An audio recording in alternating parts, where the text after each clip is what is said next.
Hi students, जो topic हम दीक्षाला institute में कवर कर रहे हैं वो है हमारा रिप्रोडक्शन इन ऑर्गेनिजम्स, जिसमें हमने सबसे पहले एसेक्सुअल मोड ऑफ रिप्रोडक्शन जो है वो बहुत डिटेल में पढ़ लिया है, जिसमें आपने डिफरेंट वेज पढ़े हैं, डिफरेंट मेथड्स पढ़े हैं। और लास्ट में उसके बाद जो सेकंड टॉपिक हमने कवर किया था वो था हमारा वेजिटेटिव प्रोपगेशन। वेजिटेटिव प्रोपगेशन को भी हमने बहुत डिटेल में कवर कर लिया। अब यहाँ जो टॉपिक हमें शुरू करना है वो है, पहले मैं आप लोगों को, क्योंकि एसेक्सुअल रिप्रोडक्शन बता चुकी हूँ, तो इसके क्या क्या एडवांटेजेस हैं और क्या क्या डिसएडवांटेजेस हैं वो हम एक बार यहाँ पे रीड कर लेते हैं। तो सबसे पहले जो जो कैरेक्टर्स हमने समझे हैं या जो जो कैरेक्टर्स हमने पढ़े हैं, उन कैरेक्टर्स को ही अगर एक बार रिपीट कर लें तो वही उसके क्या होंगे, एडवांटेजेस होंगे। जैसे सबसे पहली चीज़, एसेक्सुअल रिप्रोडक्शन को कराने के लिए हमें दूसरे पेरेंट की ज़रूरत नहीं होती। मतलब क्या है इसका मतलब ये है कि ये यूनिपेरेंटल कंडीशन बनाता है, और जब आपका ये प्लांट एक यूनिपेरेंटल कंडीशन बना रहा है तो रिप्रोडक्शन को परफॉर्म करवाने के लिए we do not need another partner. मतलब रिप्रोडक्शन के प्रोसेस को परफॉर्म करवाना है, किसी दूसरे पार्टनर की ज़रूरत यहाँ पर हमें नहीं है। क्लियर? तो क्या बोला मैंने सबसे पहले, it is a uniparental reproduction, therefore a mate is not required. It is a uniparental मतलब it is the type of reproduction in which a single parent is involved only. This is why we do not require any mate. And sexual reproduction में यही एक drawback होता है कि either मतलब basically हमारे पास जो मेट है, मतलब जो हमारा पार्टनर है, वो प्रेजेंट होगा या फिर नहीं होगा, इस पे भी हमारा रिप्रोडक्शन डिपेंड करता है। तो यहाँ एसेक्सुअल रिप्रोडक्शन में ऐसा कोई भी केस हमारे पास नहीं है। दूसरा अगर हम बात करें तो सिंपल डिवीजन के प्रोसेस को परफॉर्म करवा रहे हैं, मतलब सिंपल माइटोसिस के प्रोसेस को परफॉर्म करवाइए और माइटोसिस का प्रोसेस परफॉर्म करवा के आप रिप्रोडक्शन को कंप्लीट करवा दीजिए। मतलब हमारे एसेक्सुअल रिप्रोडक्शन में हम एक छोटी सी चीज़ क्या बोलते हैं कि माइटोसिस ही करवाएं, मतलब एक सिंपल सेल डिवीजन माइटोसिस करवा के आप रिप्रोडक्शन को कंप्लीट करवा सकते हैं। यहाँ पे कोई रिडक्शन डिवीजन की या फिर मियोटिक डिवीजन की ज़रूरत हमें नहीं है। ओके, नेक्स्ट हमने क्या बोला, ये एक ऐसा मोड ऑफ रिप्रोडक्शन है जो कि बहुत ही ज़्यादा क्विक होता है, बहुत ज़्यादा फास्ट होता है। मतलब सिंपल आप अमीबा की बात करें तो अमीबा एक सेल से 2 सेल में कन्वर्ट हो गया, और अमीबा का एक सेल से 2 सेल में कन्वर्ट होने पर आपका रिप्रोडक्शन कंप्लीट हो गया। तो एक फास्ट मेथड है रिप्रोडक्शन का। कौन सा मेथड? आपका यही एसेक्सुअल मोड ऑफ रिप्रोडक्शन। इसके साथ साथ जो पेरेंट है वो एक बार में कई सारे ऑर्गेनिज्म या फिर कई सारे जो इंडिविजुअल हैं उनका फॉर्मेशन कर देता है। मतलब जैसे मैंने इससे पहले जो पॉइंट बोला और जो मैं अब बोल रही हूँ वो ऑलमोस्ट सेम ही है। कैसे सेम है भाई? जब आप बात कर रहे हैं किसकी, कि एक पेरेंट जो मल्टीप्लिकेशन है वो फास्ट है, और दूसरा मैं बोल रही हूँ जो पेरेंट है वो एक बार में कई सारे जो आपके कौन है इंडिविजुअल्स है उनका फॉर्मेशन कर देता है।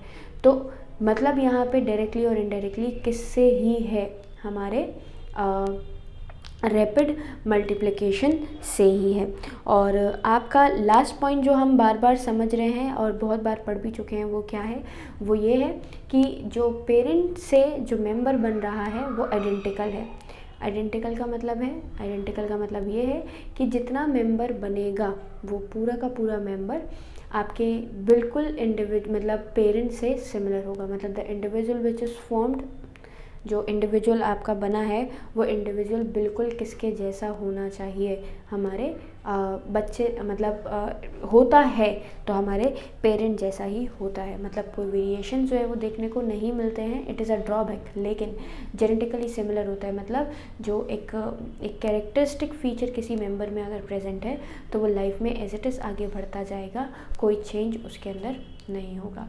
तो ये हमारे क्या है, एसेक्सुअल रिप्रोडक्शन के एडवांटेजेस। यूनिपेरेंटल कंडीशन है, मेट की ज़रूरत नहीं होता है, फास्ट रिप्रोडक्शन है, रैपिड मल्टीप्लिकेशन है, जो सिंगल इंडिविजुअल है वो बहुत सारे ऑफस्प्रिंग अपने ही जैसा बना देता है, जो मेंबर होता है वो जेनेटिकली आइडेंटिकल होता है, मतलब एक जैसे होता है। अगर कोई कैरेक्टरिस्टिक फीचर हमारे पास प्रेजेंट है तो एज इट इज़ वो आगे बढ़ जाएगा।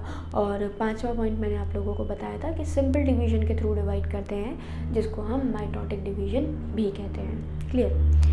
आगे बढ़े तो आगे बढ़ने पर हम क्या देखते हैं, डिसएडवांटेजेस। भाई हर चीज़ का जिसका एडवांटेज हमारे पास प्रेजेंट है उसका डिसएडवांटेज भी हमारे पास होता है। और यहाँ जो डिसएडवांटेज है वो सबसे पहला डिसएडवांटेज ये है, क्योंकि माइटोटिक डिवीजन करते हैं तो यहाँ पर कोई वेरिएशन नहीं आता। मतलब जो मेंबर है जैसा है वैसा का वैसा ही रहेगा, किसी तरीके का कोई चेंज यहाँ पर हमें दिखता नहीं है। मतलब जब वेरिएशन नहीं है तो एवोल्यूशन भी नहीं है। तो ये एक तरीके का क्या हो गया, हमारा ड्रॉबैक हो गया कि जो मेल बन रहा है, मतलब जो जेनेटिक मटेरियल की मिक्सिंग नहीं हो रही है, इस वजह से कोई वेरिएशन हमें यहाँ पर देखने को नहीं मिल रहा है। दूसरा पॉइंट यही इसी से कनेक्टेड मैंने आपको बताया कि जब वेरिएशन नहीं होगा तो एवोल्यूशन नहीं होगा। तो variation will leads us to the evolution. If the variation is not taking place then the evolution will also not takes place. Evolution भी परफॉर्म नहीं होगा। थर्ड अगर मैं बात करूँ तो मल्टीप्लिकेशन ज़्यादा होने की वजह से ओवरक्राउडिंग भी होती है। मतलब अगर मेंबर बहुत तेज़ रिप्रोड्यूस कर रहा है तो ओवर क्राउडिंग की जो नंबर है वो बहुत ज़्यादा बन जाएगा, जिसको हम ओवर क्राउडिंग के नाम से जानते हैं। क्लियर। और इसके साथ साथ एसेक्सुअल रिप्रोडक्शन के थ्रू जो मेंबर बन रहा है, एक ही पॉइंट है जो कि ड्रॉबैक में जाता है, वो है वेरिएशन का ना होना। जब वेरिएशन नहीं है तो वेरिएशन ना होने पर यहाँ पर मेंबर हमारे एनवायरनमेंट के टुवर्ड्स कोई अडप्टेशन को भी शो नहीं करते हैं।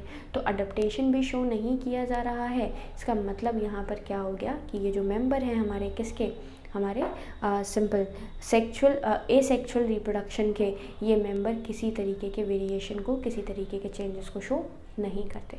तो हमने यहाँ पर क्या पढ़ा, अब तक रिप्रोडक्शन इन ऑर्गेनिजम्स पढ़ रहे थे।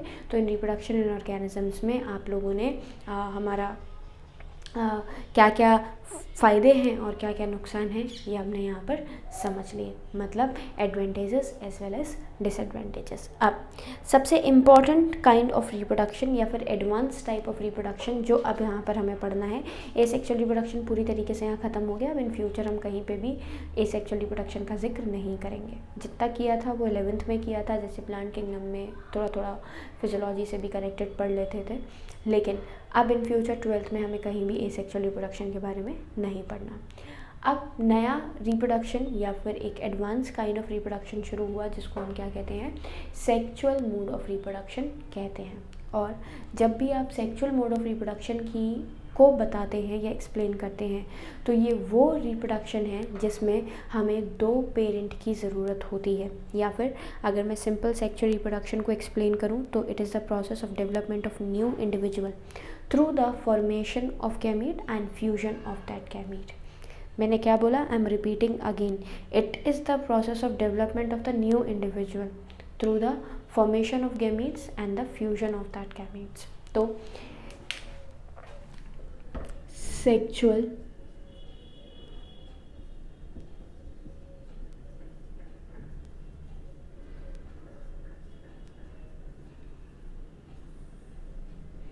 Reproduction, I am repeating again, मैं दोबारा से रिपीट कर रही हूँ कि ये क्या मेथड है या सेक्सुअल रिप्रोडक्शन क्या होता है। तो it is the development of a new individual by the formation of a gametes and the fusion of the gametes. एक नए इंडिविजुअल का बनना, मतलब एक नया इंडिविजुअल बन जाता है पुराने इंडिविजुअल के गैमीट्स बनाने से, और उन्हीं गैमीट्स को फ्यूज़ करवाने पर जो इंडिविजुअल बन रहा है या जो टाइप ऑफ रिप्रोडक्शन हुआ, वो टाइप ऑफ रिप्रोडक्शन हमारा क्या कहलाता है, सेक्सुअल मोड ऑफ रिप्रोडक्शन कहलाता है। मतलब क्योंकि यहाँ पर 2 पेरेंट इन्वॉल्व हो गए तो इस वजह से हम इसको सेक्सुअल मोड ऑफ रिप्रोडक्शन कहते हैं। क्लियर। यहाँ पे आप सेक्सुअल रिप्रोडक्शन को एम्फीमिक्सिस या फिर एम्फीगोनी या फिर सिनजेनेसिस के नाम से भी जानते हैं। अब यहाँ पे जब भी आप सेक्सुअल रिप्रोडक्शन की बात करते हैं तो इट ऑल्सो इन्वॉल्व्स 4 स्टेप्स। कितने स्टेप्स को इन्वॉल्व करता है, टोटल 4 स्टेप्स को इन्वॉल्व करता है। सबसे पहले सेक्सुअल रिप्रोडक्शन के 4 स्टेप्स बता रही हूँ मैं आपको।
4 स्टेप्स हैं टोटल हमारे पास। सबसे पहले हमने बात करी है formation of haploid cells. Formation of haploid cell के बाद हमारे पास जो नेक्स्ट पार्ट है, जिसको मतलब जो हैप्लॉइड सेल्स हैं यहाँ पे वो गैमीट्स कहलाते हैं। किस प्रोसेस के थ्रू बनते हैं? तो गैमीटोजेनेसिस के थ्रू बनते हैं। The process of formation of a haploid cell या फिर गैमीट्स का बनना, मेल और फीमेल सेक्स सेल्स का बनना गैमीटोजेनेसिस कहलाता है। जेनेसिस मतलब सिंथेसिस, गैमीट्स मतलब आपके वही सेल्स या फिर जर्म सेल्स जो कि फ्यूज करने वाले हैं फ्यूचर में। तो जिस प्रोसेस के थ्रू बनते हैं उस प्रोसेस को हम गैमीटोजेनेसिस कहते हैं। दूसरा मैं बात करूँ आपका फ्यूजन ऑफ हैप्लॉइड सेल्स, मतलब जो गैमीट्स आपने यहाँ पर बनाए हैं, जो हैप्लॉइड सेल का फॉर्मेशन आपने किया है, इन हैप्लॉइड सेल का फ्यूजन मतलब इनको फ्यूज़ करो और फ्यूज़ करने के बाद किसका फॉर्मेशन करें? जाइगोट का। मतलब क्योंकि 2 हैप्लॉइड सेल जब मिलेंगे, जब 2 मतलब एक एन और 2 एन आपस में मतलब 2 एन को आपस में जोड़ेंगे तो जोड़ने पर बनेगा 2n। तो ये हमारा दूसरा पार्ट क्या बनाता है? 2n पार्ट बनाता है, जिसको हम डिप्लॉयड कंडीशन कहते हैं या फिर जाइगोट कहते हैं। और ये जाइगोट के जिस प्रोसेस के थ्रू बनाया जाता है वही प्रोसेस हमारी क्या कहलाती है? फर्टिलाइजेशन कहलाती है। तो द 2 गैमीट्स और the 2 haploid cells fuse by the process known as fertilization. Third हम बात करते हैं आपके जाइगोट की। मतलब जो जाइगोट बना है वो जाइगोट डिवाइड करके क्या बना देगा? आपका एम्ब्रियो का फॉर्मेशन करेगा। तो जाइगोट ने डिवाइड किया और जाइगोट ने डिवाइड करके आपका एम्ब्रियो का फॉर्मेशन किया। और लास्ट हम पार्ट क्या देखते हैं कि ये जो जाइगोट ने एम्ब्रियो बनाया है, लास्ट स्टेज में आपका ये जो एम्ब्रियो है, ये एम्ब्रियो डेवलप करेगा और डेवलप करने के बाद बॉडी से बाहर आके एक यंग वन बनाएगा। क्लियर? तो एक लेंदी प्रोसेस होता है, एक लॉन्ग प्रोसेस होता है। कैरेक्टरिस्टिक क्या क्या हैं भाई हमारे इसी सेक्सुअल रिप्रोडक्शन के? तो कैरेक्टरिस्टिक सबसे पहला तो ये है कि इट इज़ बाइपेरेंटल मतलब भाई जब आप गैमीट्स की बात कर रहे हैं तो गैमीट्स हमेशा एक पेरेंट से और दूसरा गैमीट दूसरे पेरेंट से लिया जाता है। तो पेरेंट जो है आपका गैमीट्स की एक्सचेंजिंग में हेल्प करते हैं। तो सबसे पहले हमने क्या बात करी? सबसे पहले हमने बात करी गैमेटिक एक्सचेंज या फिर गैमेटिक फॉर्मेशन 2 पेरेंट्स की वजह से होता है। तो सबसे पहला कैरेक्टर हमारा क्या है? इट इज़ हैप्लॉइड मतलब सॉरी इट इज़ बाइपेरेंटल। कैसा कंडीशन है? बाइपेरेंटल कंडीशन सेट करता है। दूसरा गैमीट्स जो हैं वो हमेशा बनेंगे जब तक गैमीट का फॉर्मेशन नहीं होगा भाई, जब तक सेक्सुअल रिप्रोडक्शन का फॉर्मेशन नहीं होगा, जैसे हमने एसेक्सुअल रिप्रोडक्शन में पढ़ा था। गैमीट्स के फॉर्मेशन के बाद हम बात करते हैं आपका ये जो गैमीट्स बनेंगे तो भी फर्टिलाइजेशन भी होगा। मतलब सेक्सुअल रिप्रोडक्शन का कैरेक्टरिस्टिक मैंने आपको 4 पॉइंट्स बताए। तो 4 पॉइंट्स में सबसे पहला बाई पेरेंटल है तभी 2 गैमीट बनेंगे। दूसरा मैंने बोला गैमीट का फॉर्मेशन होगा तभी सेक्सुअल रिप्रोडक्शन होगा, क्योंकि 4 स्टेप में से एक स्टेप यही है। दूसरा वो जो गैमीट बने हैं उन गैमीट्स का फ्यूजन होगा, क्योंकि दूसरा स्टेप क्या है? Fertilization of gametes. Clear? Gametes के फर्टिलाइजेशन का भी इम्पॉर्टेंट मतलब एक कैरेक्टरिस्टिक फीचर है।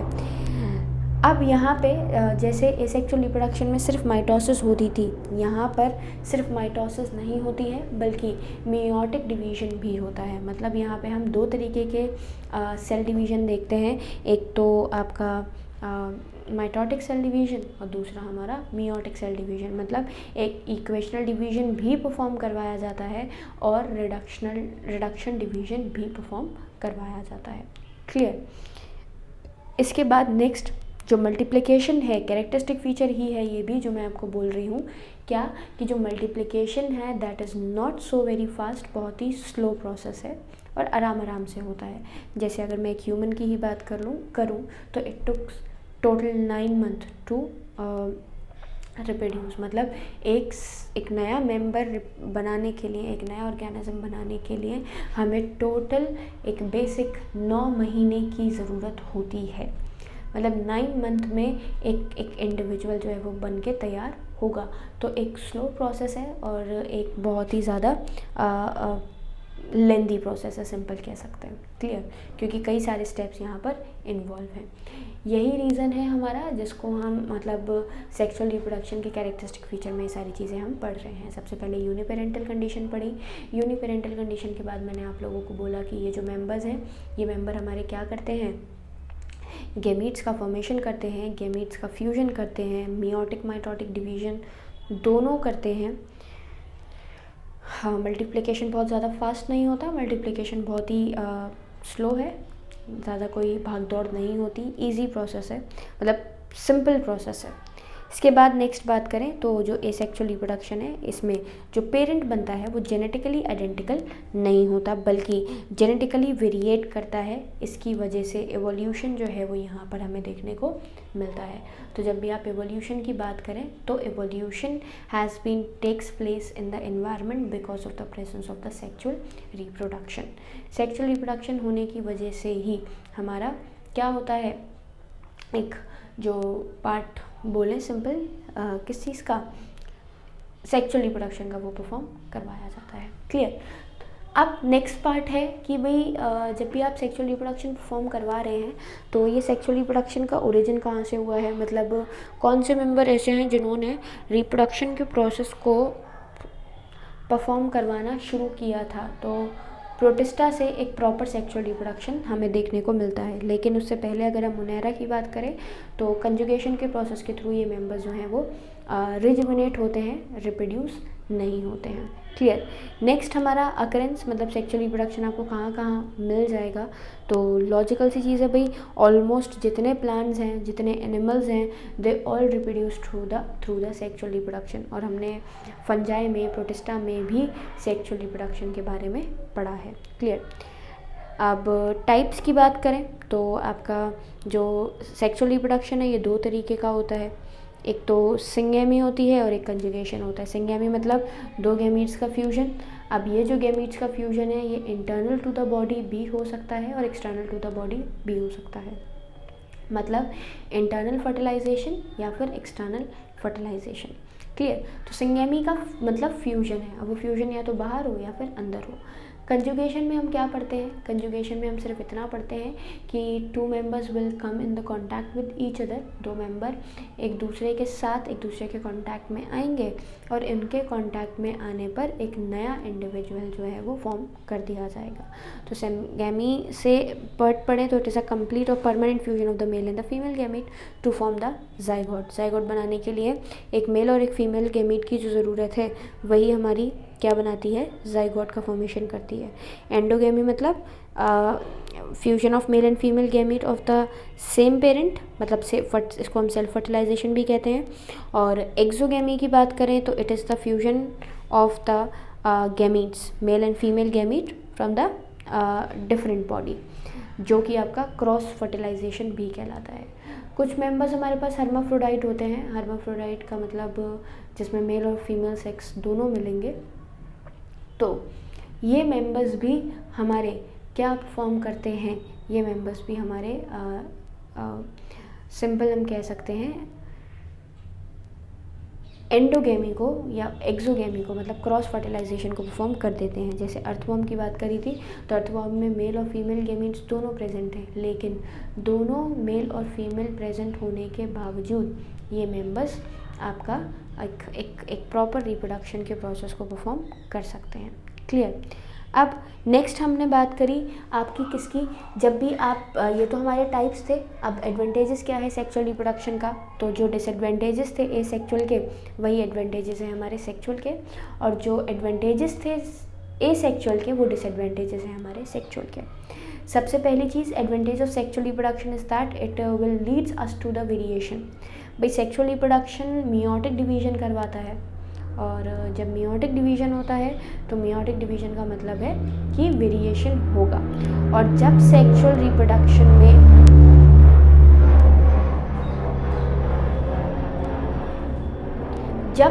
रिप्रोडक्शन में वेरिएशन परफॉर्म करवाया जा रहा है तो variation will leads us to the evolution.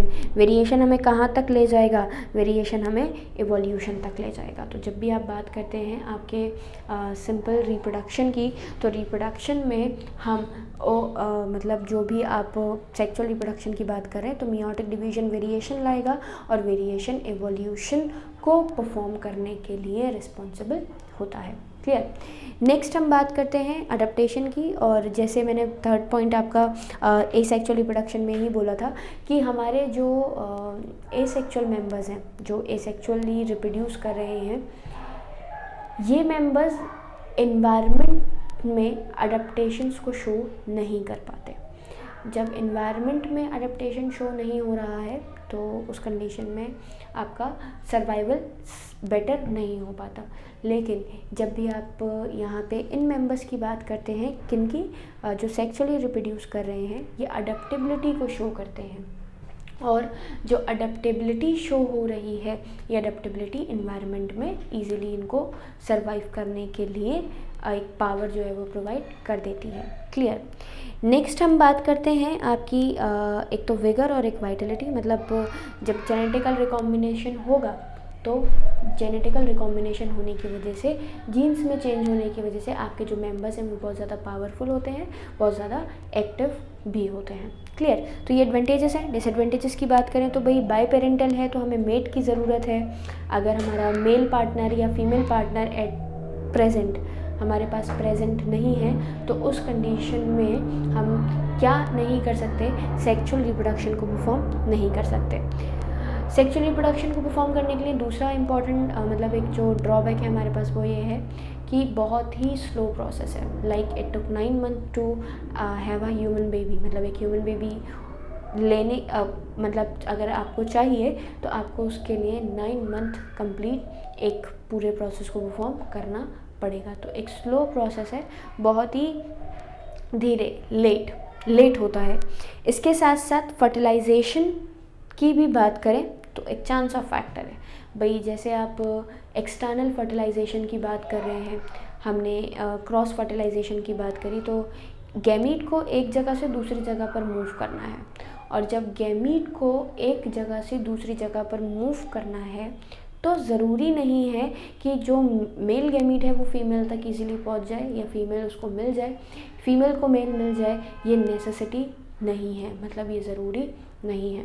तो जब भी हम बात करते हैं आपके किसकी, हमारे सेक्सुअल रिप्रोडक्शन में फर्टिलाइजेशन की, तो फर्टिलाइजेशन एक फैक्टर है चांस का, कि अगर चांस है तो फर्टिलाइजेशन हो जाएगा वरना नहीं। और अगर फर्टिलाइजेशन नहीं होता है तो प्रोसेस जो है वो आगे बढ़ ही नहीं सकती। तो इस वजह से हम यहाँ पर क्या बोलते हैं कि जो रिप्रोडक्शन में फर्टिलाइजेशन एक इम्पॉर्टेंट फैक्टर जो है वो यहाँ पर माना जाता है। क्लियर। अब हमारे सेक्सुअल रिप्रोडक्शन में बेसिकली फेजेस होती हैं लाइफ साइकिल में। सेक्सुअल मतलब जो ऑर्गेनिज्म सेक्सुअली रिप्रोड्यूस कर रहे हैं उन ऑर्गेनिज्म की लाइफ साइकिल में कुछ फेजेस होती हैं और वही फेजेस आपकी फेजेस ऑफ रिप्रोडक्टिव साइकिल कहलाती हैं। क्लियर। बेसिकली हमने इसको कितने पार्ट्स में डिवाइड किया है, 2 पार्ट्स में डिवाइड किया है। एक तो है हमारी जुवेनाइल फेज, दूसरी है हमारी मैच्योरिटी फेज या फिर रिप्रोडक्टिव फेज भी कहते हैं। देख लेते हैं। पहली है हमारी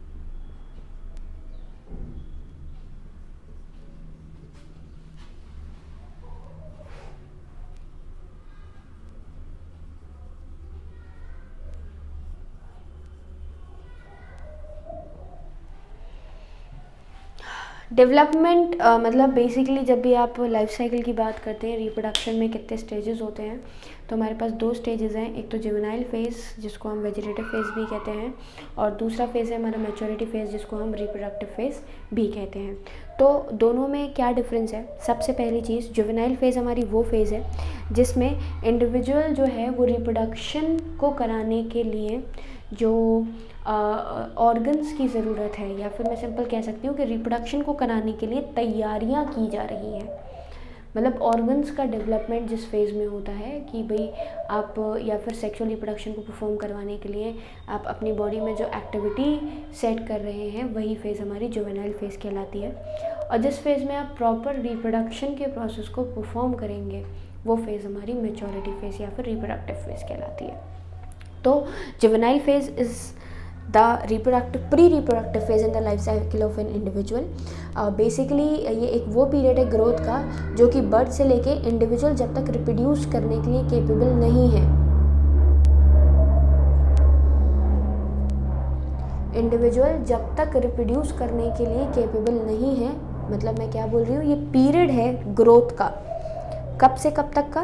बर्थ से लेके जब तक कि किसी भी मेंबर की मैच्योरिटी फेज़ जो है वो नहीं आ जाती है। क्लियर? ये फेज़ आपका डिफरेंट जगहों पर अलग अलग होती है। लाइक हम बात करें आपका प्लांट्स की बात करें तो डेवलपमेंट करवाना, फ्लावर का प्रेजेंस नहीं होना। क्लियर? बर्ड्स में बात करें तो आपका फेदर्स का डिफरेंस होना। क्लियर? बॉडी को प्रोटेक्ट करने के लिए। जुवेनाइल फेज़ को हम वेजिटेटिव फेज़ भी कहते हैं प्लांट में, तभी मैंने यहाँ पर दो चीज़ें लिखी हैं, या तो वेजिटेटिव फेज़ या फिर जुवेनाइल फेज़।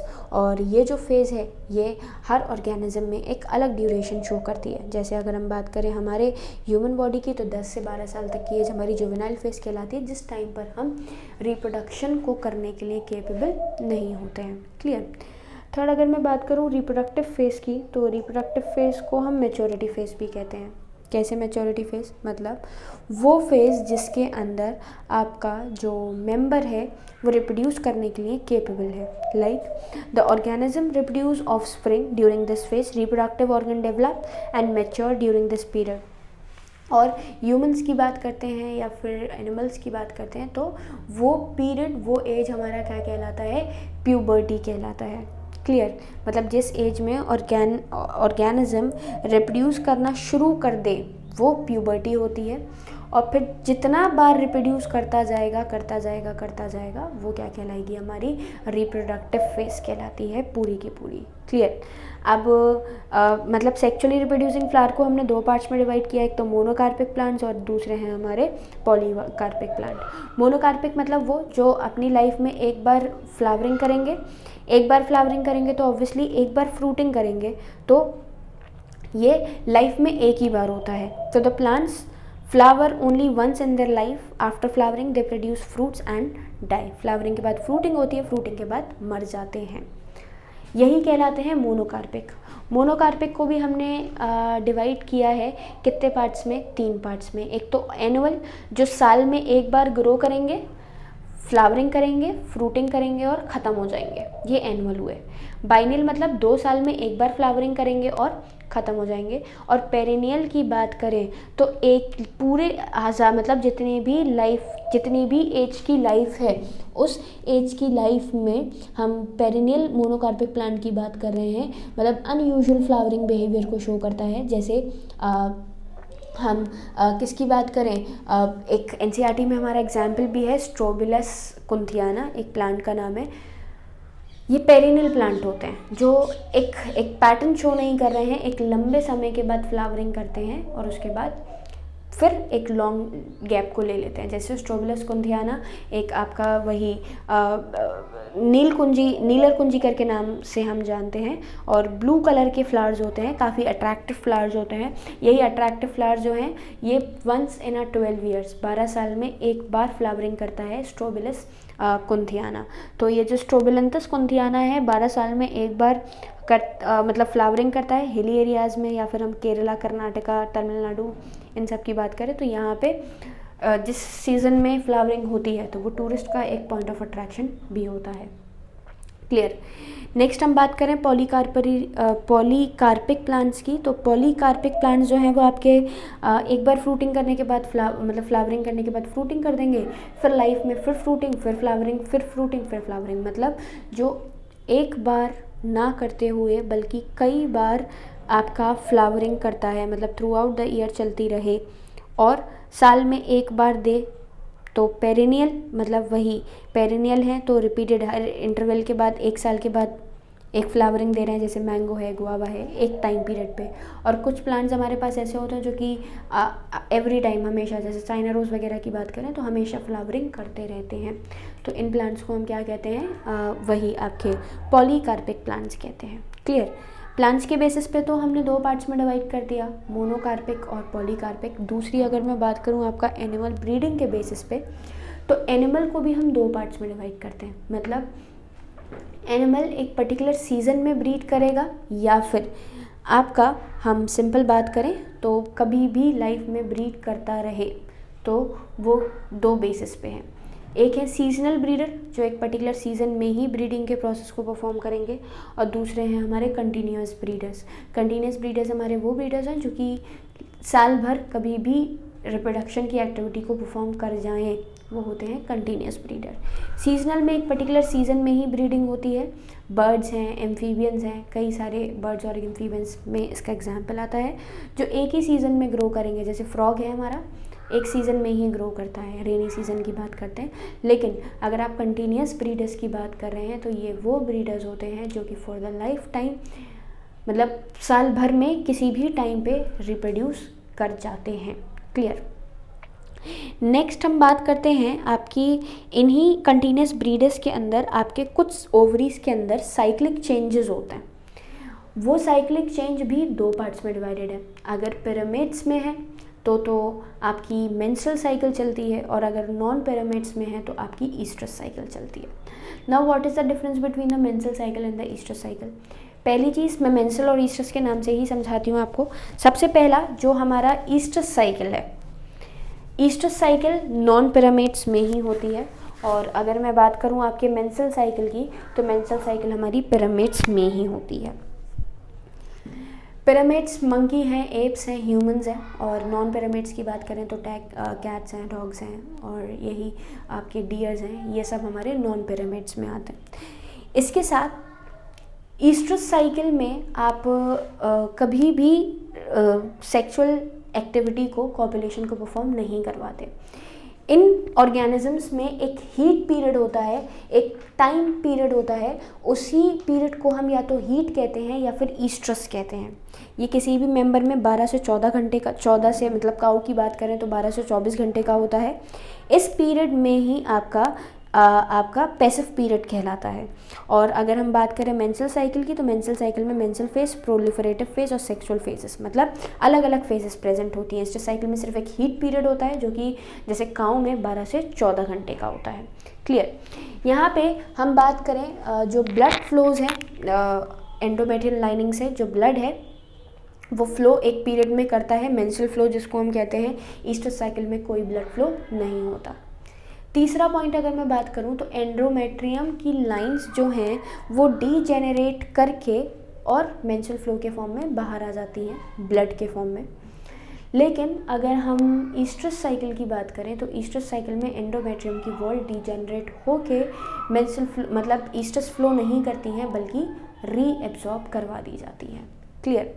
इसके बाद नेक्स्ट हम बात करते हैं आपकी जो मेंस्ट्रुअल साइकिल है, इसमें जो सेक्स अर्ज है ये मेंस्ट्रुअल साइकिल के दौरान, क्योंकि मेंस्ट्रुअल साइकिल तो भाई हमेशा चलता रहता है, मेंस्ट्रुअल साइकिल के टाइम पे सेक्स अर्ज नहीं होता। लेकिन ईस्ट्रस साइकिल के टाइम में सेक्स अर्ज जो है वो होता है। मतलब आप जब भी बात कर रहे हैं जो ईस्ट्रस टाइम पीरियड है उसमें सेक्स अर्ज क्या कर जाती है, इंक्रीज। मेंस्ट्रुअल साइकिल के टाइम पे सेक्स अर्ज का इंक्रीमेंट का कोई लॉजिक नहीं है। और लास्ट पॉइंट अगर मैं आपको यहाँ एक्सप्लेन करूँ तो जो फीमेल है वो मेंस्ट्रुअल साइकिल के टाइम पे, मतलब जब मेंस्ट्रुअल फ्लो हो रहा है तो at that time they do not allow the process of copulation का प्रोसेस परफॉर्म नहीं होता है। लेकिन अगर हम ईस्ट्रस साइकिल की बात करें तो ईस्ट्रस साइकिल के टाइम पर, ईस्ट्रस पीरियड के टाइम पर ही कॉपुलेशन के प्रोसेस को परफॉर्म करवाया जाता है। तो ये एक मेजर डिफरेंस है आपका किसमें, हमारे सिंपल बात करें ईस्ट्रस और मेंस्ट्रुअल साइकिल में। तो हमने 2 फेजेस पढ़े, जुवेनाइल फेज और मैच्योरिटी फेज। तीसरा पीरियड फेज जो है हमारे पास वो ख़त्म हो जाने वाला फेज होता है जिसको हम बोलते हैं सेनेसेंट फेज।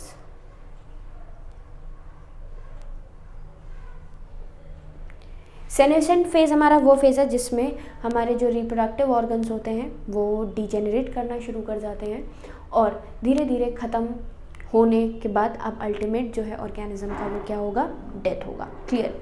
इसके साथ साथ हमारे पास सेक्सुअलिटी भी है किसमें, ऑर्गेनिजम्स में। जब भी आप किसी भी ऑर्गेनिज्म की सेक्सुअलिटी की बात करते हैं तो सेक्सुअलिटी का मतलब है मेल और फीमेलनेस। मतलब कुछ मेंबर्स हमारे पास ऐसे हैं जिसमें मेल और फीमेल एक ही बॉडी में मिलता है जो कि बाइसेक्सुअल कहलाता है या फिर हर्माफ्रोडाइट भी कहते हैं। वो मेंबर जिसमें मेल अलग मिलेगा और फीमेल अलग मिलेगी वो कहलाता है हमारा सिंपल क्या बोलें, यूनिसेक्सुअल, या फिर इसको हम डायशियस भी कहते हैं। क्लियर। और लास्ट टॉपिक जो है हमारा वो है इवेंट्स इन सेक्सुअल रिप्रोडक्शन में। तो सेक्सुअल रिप्रोडक्शन में टोटल हमारे 3 इवेंट्स होते हैं। कौन कौन से 3 इवेंट्स होते हैं भाई? तो सबसे पहला आपका प्री फर्टिलाइजेशन, फिर है फर्टिलाइजेशन, और लास्ट है हमारा पोस्ट फर्टिलाइजेशन। प्री फर्टिलाइजेशन में गेमीट्स को बनाने की तैयारी चल रही है, फर्टिलाइजेशन में गेमीट्स को फ्यूज़ कराने की तैयारी चल रही है, और पोस्ट फर्टिलाइजेशन में फर्टिलाइजेशन होने के बाद, जाइगोट बनने के बाद क्या क्या चेंजेस आते हैं वो चेंजेस होते हैं। फ्रूट का फॉर्मेशन ओवरी से, या फिर हम बात करें कई सारे पार्ट्स जो हैं वो डिजेनरेट कर जाते हैं, सीड का फॉर्मेशन होता है। तो ये सारे हमारे पोस्ट फर्टिलाइजेशन चेंजेस हैं।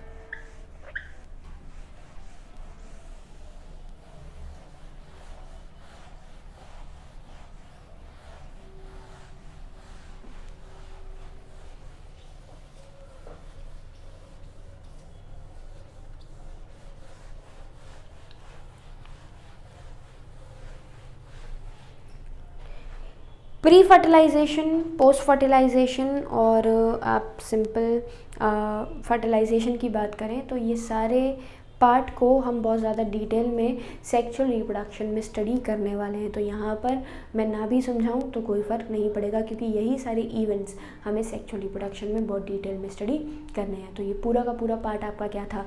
Sexual reproduction in basically reproduction in living organisms. अब जो नेक्स्ट टॉपिक हमें शुरू करना है वो है हमारा सेक्सुअल रिप्रोडक्शन इन प्लांट्स।